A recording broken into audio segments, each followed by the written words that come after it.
वालेकुम दोस्तों, सज्जाद टेक्निकल 44 आपकी खिदमत में दोबारा हाज़िर है। बहुत सारी दुआएं हैं आपके लिए, बहुत सारी तमन्नाएं हैं मेरे दोस्तों। आज की वीडियो जो है हमारी ज़्यादातर जो है वो टिप्स एंड ट्रिक्स के पर जो है ना मबनी होगी।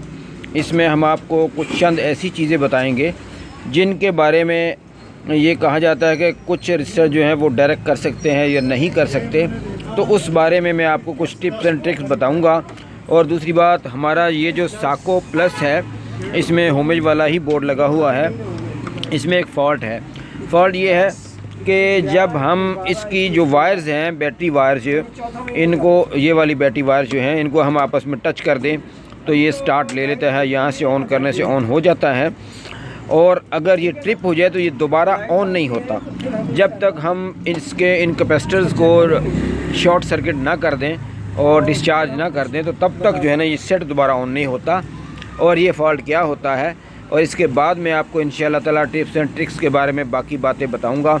और मेरे पास एक अदद CPU कार्ड भी है, इसके बारे में भी कुछ जो है ना अहम मालूमात मैं आपको ज़रूर दूंगा। तो आइए मैं सबसे पहले आपको जो है ना ये सेट ऑन करके दिखाता हूं, और जिस वक्त जो है ना ये सेट ट्रिप हो जाएगा उसके बाद इंशाल्लाह मैं आपको जो है ना इसका जो अहम फ़ॉल्ट है उस फॉल्ट के बारे में मैं आपको बताऊंगा। तो देखते हैं, मैं इसको ऑन करता हूं। जी दोस्तों, ये देखिएगा, मैंने सेट को बैटरी के साथ कनेक्ट कर दिया है और 100 वाट का लोड भी लगा दिया है। देखें जी, हमारा सेट ऑन हो चुका है। देखें, ठीक है जी। अब ये बैटरी लो की लाइट शो करेगा। देखें, ये ट्रिप हो चुका है। अब मैंने इसको ऑफ़ किया, ये दोबारा ऑन करता हूँ, ये 100% ऑन नहीं हो रहा।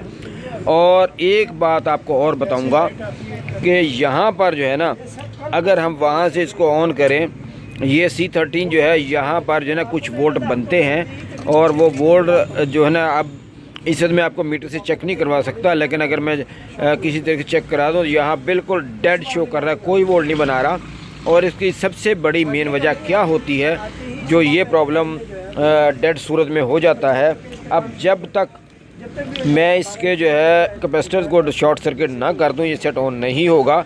देखिएगा, मैं इसके कैपेसिटर्स को जो है शॉर्ट सर्किट करता हूं। ये मैंने ब्रेकर बंद कर दिया, और यहाँ से जो है ना मैं इसकी नेगेटिव और पॉजिटिव इन दोनों को आपस में टच करूँगा। देखें जी, मैंने इसको शॉर्ट सर्किट कर दिया है। अब मैं इसको जो है ब्रेकर ऑन करता हूं और दोबारा ऑन करता हूं। देखिएगा, सेट हमारा दोबारा ऑन हो जाएगा। तो जो है ना, जो फॉल्ट था हमारा, उस फॉल्ट की वजह से जो है ये जो है ना ये ऐसे सेट ऑन नहीं होता। माफ़ कीजिएगा, मैं ब्रेकर ऑन करना भूल गया हूं। मैं ब्रेकर ऑन करता हूं, फिर आपको दिखाता हूं। जी दोस्तों, ये देखिएगा, मैंने उसको शॉर्ट सर्किट किया। अब हमारा सेट दोबारा ऑन हो चुका है। मैं अगर 100 वाट का लोड लगाऊंगा तो ये फिर ट्रिप कर जाएगा और फिर ऑन नहीं होगा दोबारा। तो मेरे दोस्तों, ये प्रॉब्लम है इस सेट के अंदर। और ये देखें, ये दोबारा ट्रिप हो गया है क्योंकि हमारी बैटरी लो है और अब ये ऑन नहीं हो रहा। तो मैं अगर इसी सूरत में फिर दोबारा इसको जो है शॉर्ट सर्किट करता हूँ, देखिएगा ये फिर ऑन हो जाएगा। देखें, सेट हमारा दोबारा ऑन हो चुका है। और मेरे दोस्तों, इसमें जो फॉल्ट है, उस फॉल्ट की क्या सबसे बड़ी वजह है, मैं आपको दिखा देता हूँ, मेंशन कर देता हूँ। आइए, आप CPU कार्ड के जहाँ पर जो है ये ऑन ऑफ स्विच का जो जंपर लगता है, यहाँ देखिएगा, ये एक रजिस्टर लगा हुआ है 202 2K का रजिस्टर लगा हुआ है। तो ये 2K का रजिस्टर जो है, ये जब भी डेड हो जाएगा, ये बाज़ का बनाने वाली कंपनी यहीं पर लगा देती है, और बाज़ का जो है जो ऑन ऑफ बटन होता है उसके बिल्कुल साथ ही लगा देती है। और इसका काम क्या है, ये मैं आपको इसका काम भी बता देता हूँ। ये रजिस्टर जो है, जैसे ही सेट ट्रिप हो जाए या हम खुद ऑफ़ कर दें, तो कैपेसिटर्स के अंदर जो बचे हुए वोल्ट होते हैं उनको ये शॉर्ट सर्किट करके उसको रीसेट कर देता है। और रीसेट होने की सूरत में जो है हमारा सेट दोबारा ऑन करने से ऑन हो जाता है। तो मेरे दोस्तों, अब मैं सिर्फ इसमें इतना सा काम करूँगा, इस रजिस्टर को चेंज करूँगा, और फिर इंशाअल्लाह ताला हमारा सेट जो है बिल्कुल ओके हो जाएगा। मैं चेंज करके आपको दिखाता हूँ। जी दोस्तों, हम बात कर रहे थे कि सेट हमारा जो है जब ये डेड हो जाता है ओवरलोड होने की वजह से, तो दोबारा ऑन नहीं होता। तो मेरे दोस्तों, वो मामला जो था, देखिए मैं अभी दोबारा लोड लगाता हूँ। ये देखें जी, ये ट्रिप हो चुका है। अब मैं इसको दोबारा ऑफ़ करके ऑन करता हूँ तो देखें ये दोबारा ऑन हो रहा है। इसकी सबसे बड़ी वजह क्या थी वो मैंने आपको बता भी दिया था कि 2K का रजिस्टर डेड हो चुका था। और देखें जी मैंने यहाँ पर क्या किया है, मेरे पास SMD में ये वाला 2K का रजिस्टर नहीं था, तो देखें जी मैंने 2.7K का रजिस्टर जो है यहाँ पर लगा दिया है। और 2.7K मैंने जो है एज आ एक्सपेरिमेंट लगा दिया है। मैं इसको बाद में चेंज कर दूँगा। और आपको सिर्फ ये अपने व्यूवर्स एंड सब्सक्राइबर को ये दिखाना था कि ये मामला कोई पेचीदा नहीं है, आप सिर्फ जो ना समझें ज़रूर सेट को, तो इंशाल्लाह ताला आपका मसला हल होगा। देखिए मैंने यहाँ पर जो है 2.7K लगा दी है 1/4 वाट में। और अब आपकी मर्ज़ी है, जब आप दिल चाहे आप सेट को ऑन करें ऑफ़ करें, तो उसमें कोई मुज़ायका नहीं कि आपका सेट ट्रिप होने के बाद दोबारा ऑन नहीं होगा। तो ये छोटा सा एक फ़ॉल्ट था। और अभी आगे चल के मैं आपको जो है इनके CPU कार्ड के बारे में कुछ जो है अहम मालूमात ज़रूर दूँगा। ये मेरे पास CPU कार्ड है, मुख्तलिफ़ जो है सेटों के CPU कार्ड मेरे पास मौजूद हैं। मैं आपको इंशाल्लाह ताला 2-4 CPU कार्ड शो भी करूँगा। तो और उसके बाद जो है ना हम अपनी वीडियो को इख्तिताम करेंगे। और सबसे पहले जो है ना मैं आपको जो चीज़ें बताना चाहता हूँ इस CPU कार्ड जी दोस्तों, हम टिप्स एंड ट्रिक्स के सिलसिले में जो है बात कर रहे थे और हमारा प्रोसेस अब कंप्लीट होने वाला है। ये आखिर में एक CPU कार्ड है मेरे हाथ के अंदर, ये देखिएगा। तो इसमें जो है ना इसमें भी काफ़ी सारे सेक्शन हैं। एक तो ये इसके अंदर जो है बूस्टर सेक्शन का 3525 है। फिर ये पावर सप्लाई का जो पल्सर IC होता है 3845 एक ये है। इसके अलावा एक माइक्रो कंट्रोलर लगा हुआ है। फिर 785 का एरिया है। फिर ये 12 volt to 12 volt converter supply है हमारी। तो मेरे दोस्तों इसमें इसको टेस्ट करने के लिए मैं चंद टिप्स एंड ट्रिक्स आपको बताऊंगा। और जैसे आपके पास जो जो फ़ॉल्ट आते हैं तो उन फ़ॉल्ट के सिलसिले में मैं आपको कुछ चीज़ें बताऊंगा। आपने डायरेक्टली उन चीज़ों को चेक करना है, फॉलो करना है और इंशाल्लाह आपका मसला हल होगा। तो ये देखिएगा, मैं इसको जूम करता हूँ। सबसे पहले हम पावर सप्लाई को ले लेते हैं। ये देखिएगा यहाँ पर जो है ना पावर सप्लाई ये हमारी आ गई। और यहाँ पर देखिएगा ये एक रजिस्टर लगा हुआ है। आमतौर पर जो है ना 0.22 ओम का होता है, 0.33 ओम का लगा होता है।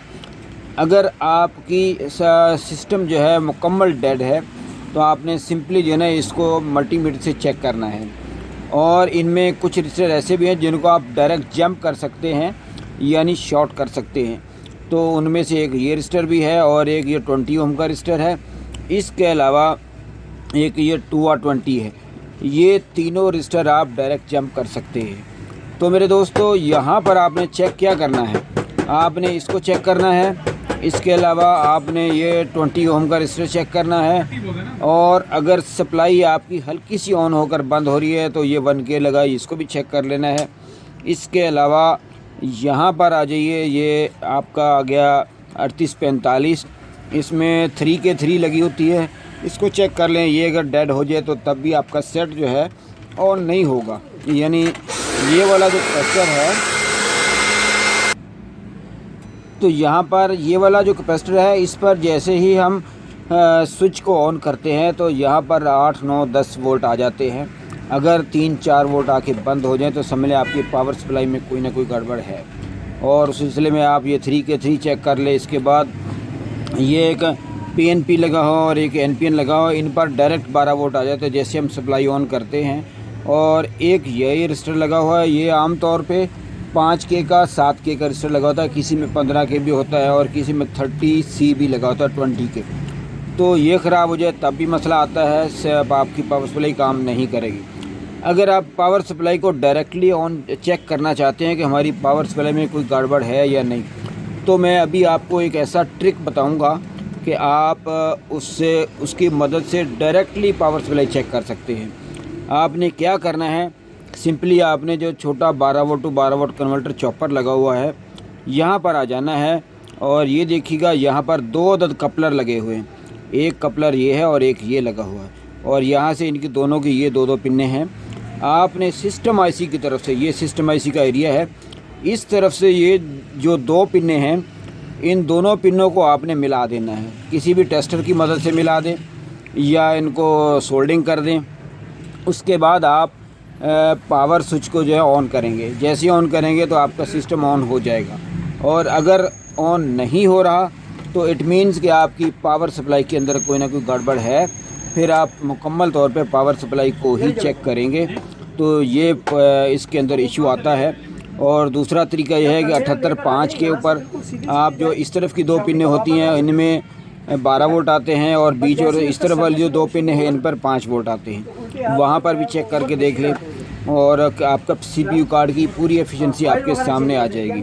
तो मेरे दोस्तों, ये CPU कार्ड के अंदर जो प्रॉब्लम्स आती हैं उनका है। अब हम थोड़ा सा बूस्टर सेक्शन को ले लेते हैं। ये जो पल्सर IC बूस्टर सेक्शन के लिए लगा होता है 3525, तो इसमें कुछ पेचीदगियाँ आती हैं। उन पेचीदगियों को मैं थोड़ा सा वाज़ेह कर देता हूँ। ये देखिएगा, ये 3525 आ गया, ठीक है जी। यहाँ पर ये देखें, पिन नंबर 5 और पिन नंबर 7, इन पर इसने एक 470 यानी 47 ओम का एक रजिस्टर दिया है। ये रजिस्टर डेड हो जाए तो आपका बूस्टर सेक्शन काम नहीं करेगा। सेट ऑन होगा लेकिन 300 वोल्ट नहीं बनाएगा। इसके अलावा यहाँ पर आ जाएं, यहाँ पर एक ये 01B लगी है, ये पिन नंबर 1 पे जाती है। तो इसमें भी जो है अगर ये डेड हो जाए तो आपका सिस्टम जो है, आपका बूस्टर सेक्शन काम नहीं करेगा, 300 वोल्ट नहीं बनाएगा। इनको आपने चेक करना है। इसके अलावा यहाँ पर जो है 10K लगी होती है, 5K भी लगी होती है, 5K की 2 भी होती हैं। इनमें अगर कोई फॉल्ट आ जाए तो आपकी जो आउटपुट है वो वेरिएशन करेगी, यानी वोल्ट कभी ज़्यादा हो जाएंगे, कभी कम हो जाएंगे, और बाज़ का जो है ना ज़्यादा ओवर होने की वजह से आपका सेट फॉल्ट पे चला जाएगा। तो ये पेचीदगियाँ इसके अंदर आती हैं। ये बूस्टर सेक्शन है, पावर सप्लाई का AIC भी हो गया। इसके अलावा आप माइक्रो कंट्रोलर की तरफ आ जाएं तो यहाँ पर जो इसका RTC रियल टाइम क्रिस्टल लगा होता है, ये अगर ख़राब हो जाए तो तब भी आपका सेट मुकम्मल डेड हो जाएगा। बाज़ सेटों में हल्का सा ऑन होने की कोशिश करता है, तो आपने सिंपली यही वाला जो कपलर है इसी को जोड़ना है, जोड़ के चेक करना है। अगर फिर भी ऑन नहीं हो रहा और 12 वोल्ट बन रहे हैं, यहाँ पर 12 वोल्ट बन रहे हैं, इधर भी 12 वोल्ट बन रहे हैं, यहाँ भी 12 वोल्ट बन रहे हैं, तो इसका मतलब है कि आपका रियल टाइम क्रिस्टल में मसला है, या 78.5 ख़राब हो गया है, या फिर जो है क्रिस्टल का ही मसला है। तो आप क्रिस्टल चेंज करके देख लें।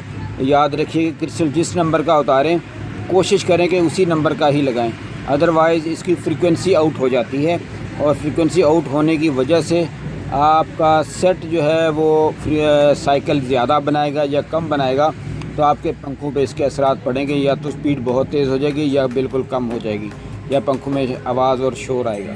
तो ये थी CPU कार्ड के बारे में मामूली सी छोटी सी मालूमात।